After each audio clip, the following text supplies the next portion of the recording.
Jilar yig'ilishligi shart, farz.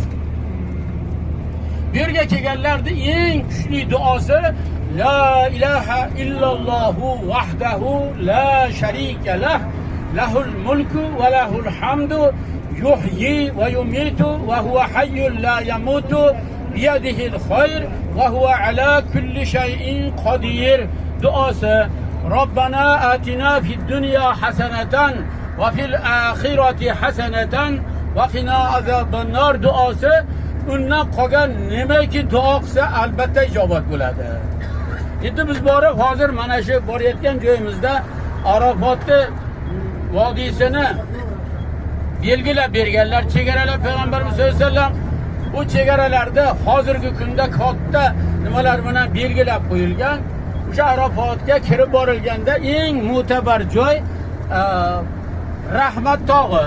Ya'ni nimaga rahmat deyilsa, odam atomidan momo havo jannatda o'sha bug'doy deb qo'yishdi. Bir rivoyatda olma ham deydi, bir rivoyatda banan deydi, lekin bug'doy rivoyati kuchliroq. Bug'doyni o'rtasidan bir tilli olib yeyish kerak ekan. O'zi qovunga o'xshagan katta bo'lgan ekan donasi. Shundan o'rtasidan bir tilli olib yeyish kerak ekan momo havo odam atoyi ko'la. O'shaning uchun bug'doyni qonida bir tilli olingan joyi turadi, ha, hozir. Hamma biladi. Lekin hullasi yerga tushib 300 yil bir-birlarini topshalmagan. Hazrati Momoho onamiz Jiddaga tushganlar, osmondan o'sha jannatdan tushlikda deyiladi.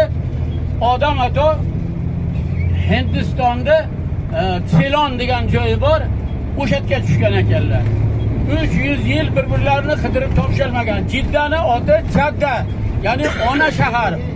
Odamzodni bashariyatni onasi tushganligi uchun Jidda, ya'ni Jadda deb ot qo'yilgan. Jaddatun acha momo ona deyilgani.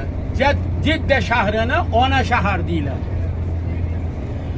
Mana shu yerga cho'r odam ato o'sha paytda kelib, inib ana shu Arafot tog'ini o'sha rahmat tog'iga chiqqanlarida ikkovlari o'sha yerdan toshni orqalaridan shunday chiqib olishdi. Ranglari jannatdagidaganga oppoq emas, hozirgi ko'rayotgan negrlarga o'sha qorayib ketishgan. Ustilari yalang'och, xolos avrat go'shtlari bor. Bundan tashqari hech nimasi yo'q. Ana shunday holatda shatda uchrashib, "Sen kimsan?" deb toshni tashqari, "Men havoman" dedi. Misol uchun havo onam. "Sen o'zing kimsan?" "Men odamman" dedi. Ya baqa ikkovlari o'sha yerda yig'lab tavba qilishdi. Payg'ambarimiz sollallohu alayhi vasallam otam odam bilan onam Havvo mana shu yerda uchrashganlar deb ishora qilgan joylariga to'rtburchak katta ustun qurib qo'yilgan.